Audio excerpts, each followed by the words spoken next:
Hi, welcome back to the garage, and we're giving the 690 a little bit of love, specifically the chain. It's a little bit slack and it's a little bit dirty. So what we're going to need, got my little socket set out, need a big torque wrench. I believe the spindle is a 32mm, to be confirmed. A wrench and a hex 6, and to measure the chain, because I don't trust these markings up here, so I measure with a ruler. So you can see we've got quite a bit of play there.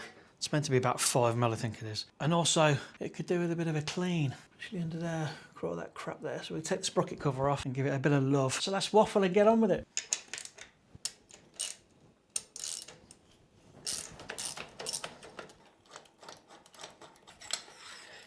Right, before we get into the adjustment, I need to correct something from the original version of this video, which I've now took down. I don't know his real name, but 69 USD picked me up on the chain adjustment. I measured it was 5mm of slack of play in the chain going up and down. I was wrong. It's actually 5mm clearance from the top of the swing arm. So you push the chain upwards, and then you should have 5mm clearance between the top of the chain and the swing arm. I didn't do that. Here's the instructions from KTM in their manual. Also, I double checked it with a KTM tech, and this is the correct way to do it. So this is now the correct way. I was right, it is a 32.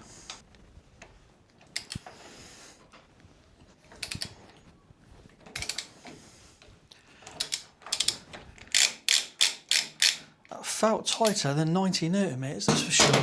So I forgot to say this earlier on, you need a 13 to undo that one, and you need 10 to adjust that one. I don't know what torque setting the garage did when they fitted the new tyres, but anyway, slacken that off. Now we need to slacken these nuts off, this side and the other side.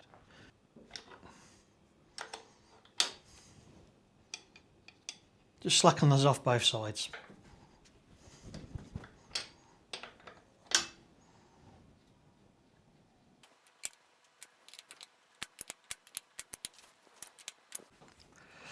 So the measurement on both sides is roughly 1.8 centimetres from there to there.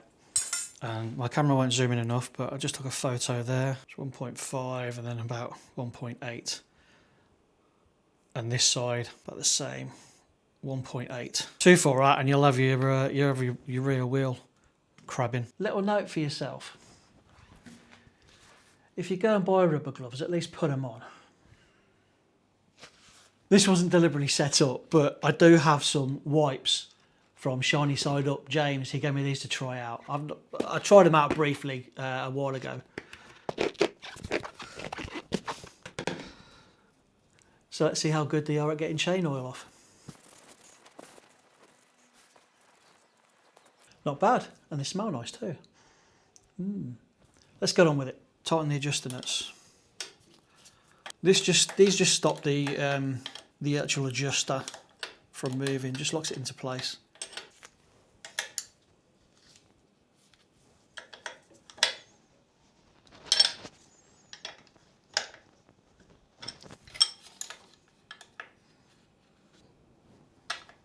Just hold that one in place while you tighten that up so that doesn't move.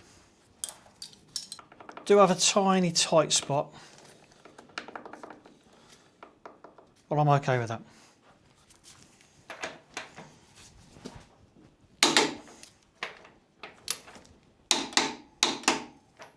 Couple of clicks just to make sure. So I've made the correct adjustments, and that's within 5mm. This is probably not an accurate way to see if your wheel's crabbing. Obviously do your measurements, but there, I'm looking directly down the wheel. And that looks pretty straight to me. And let's put in the rear spindle crash bungs. These never came with any torque setting, so just the tight.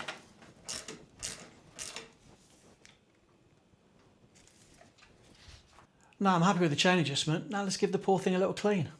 Let's take off the sprocket cover. You've got a 10mm up there and an 8mm down here. Thanks to KTM, 2 bolts, and they're both different sizes.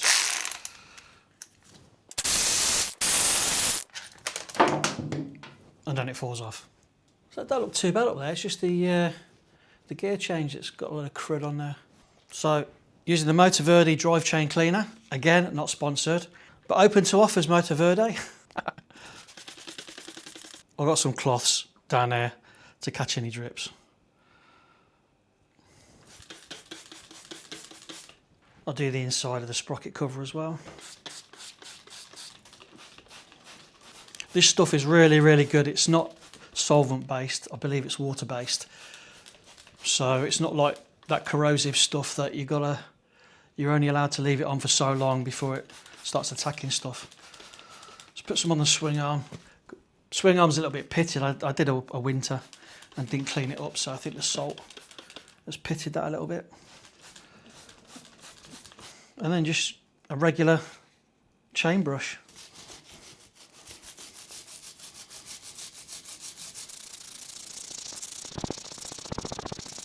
I must admit, I have neglected the chain a little bit. So you can see, I don't know if the camera's going to pick that up. There's some little pit marks. You can see plenty of crack coming out of there.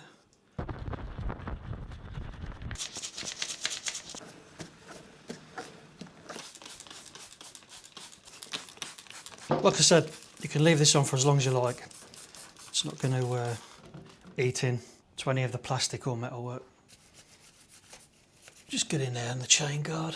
Inspect the sprocket while it's there. It's looking too bad. That's not the original one, that's a 15 tooth sprocket that, if you look back at my videos, you'll see that I replaced for the original 16. And it does make a cracking difference to acceleration. Looking good.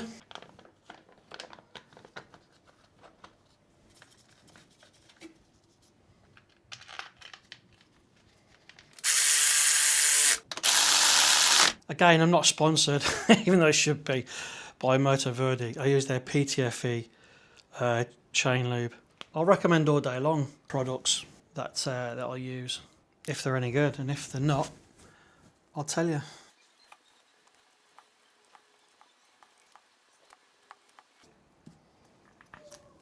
Oh, so I've gone around there at least, probably twice. Let's work that in a little bit. The bottle says leave it for 12 hours before you go out for a ride. So the instructions said.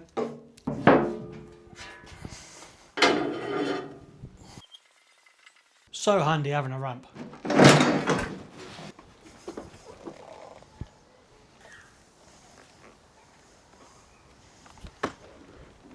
And so with my derriere sitting on the bike, if I can just get down.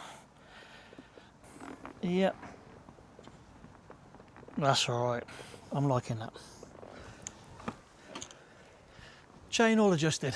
So, thanks for stopping by, thanks for watching the video. The usual stuff, like and subscribe if you will. Makes a massive difference to me. Take care and ride safe.